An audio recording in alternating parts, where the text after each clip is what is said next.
des multiples visages du génie de l'informatique. Steve Jobs, un fils de famille modeste, devenu milliardaire. Né d'une Américaine et d'un Syrien en 1955, il est adopté à la naissance par Paul et Clara Jobs. Lorsqu'il abandonne ses études en 1972, c'est, dit-il, pour ne pas dilapider inutilement les économies de ses parents, il se lance dans l'informatique tête baissée. En Amérique, à Silicon Valley, on passe son temps à échouer. Quand on se casse la figure, on se relève et on recommence. En 35 ans, Steve Jobs va amasser une fortune estimée à plus de 5 milliards d'euros. Son parcours rappelle celui du rival Bill Gates, à un bémol près.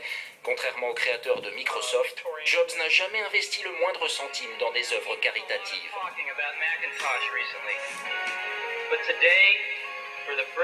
Aujourd'hui, pour la première fois, un ordinateur va vous parler. Steve Jobs, un patron charismatique. De l'homme ou de sa machine, on ne sait plus très bien qui est la vedette lors de cette présentation du nouvel ordinateur en 1984. Bonjour, je suis Macintosh. Je vous présente mon père, Steve Jobs.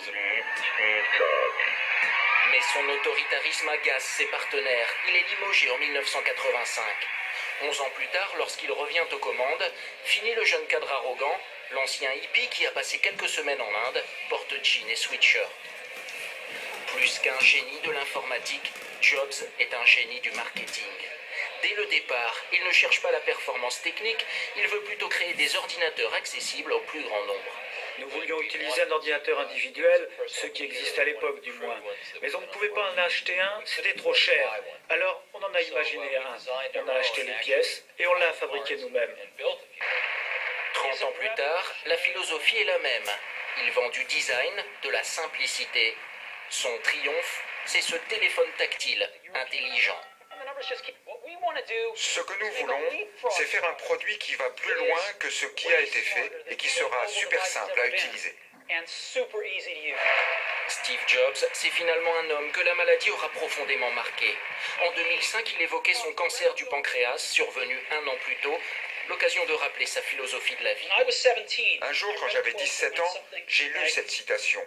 Profitez du jour présent comme si c'était le dernier, car un jour ou l'autre, vous aurez raison. Steve Jobs est décédé à 56 ans. Pour ses amis, c'est un être humain exceptionnel qui disparaît. Et je vous le disais, de Tokyo.